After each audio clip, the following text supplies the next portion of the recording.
High, দেখুন আজকে আমি লাউ নিয়ে নিয়েছি, লাউ কাঁকড়া বানাবো। কাঁকড়া নিয়ে নিয়েছি, কাঁকড়া করবো।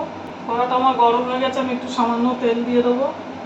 তেলটা আমার গরম হয়ে গেছে, আমি এই যে কাঁকড়াগুলোকে এর মধ্যে দিয়ে দেবো। আমি এর মধ্যে একটু হলুদ দিয়ে দেবো, একটু নুন দিয়ে দেবো। আমি একটু ভেজে নেবো হালকা করে। দেখুন লাউগুলোকে আমি এইভাবে কেটে নিয়েছি।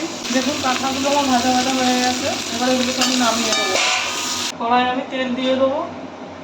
তেলটা আমার গরম হয়ে গেছে। দেখুন গোটা জিরা শুকনো লঙ্কা নিয়ে নিয়েছি, এটা আমি এর মধ্যে দিয়ে দেবো। এর মধ্যে আমি লাউটা দিয়ে দেবো। 4টে কাঁচা লঙ্কা নিয়েছি, দিয়ে দেবো। হলুদ গুঁড়ো, ধনে গুঁড়ো, জিরে গুঁড়ো নিয়েছি, এগুলো দিয়ে দেবো। নুন নিয়েছি, নুন দিয়ে দেবো। চিনি দিয়ে দেবো।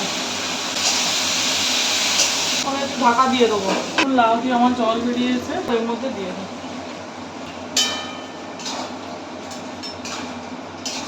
এটাকে এবার আমি ঢেকে দেবো। লাউ কাঁকড়াটা আমার হয়ে গেছে, তেল ছেড়ে দিচ্ছে। এটা এবার নামিয়ে নেবো। দেখুন আমার লাউ কাঁকড়া রান্নাটা হয়ে গেছে। এইভাবে বাড়িতে বানিয়ে করে খাবেন, ভালো লাগবে। আর আমার চ্যানেলটা লাইক, সাবস্ক্রাইব আর শেয়ার করে দেবেন।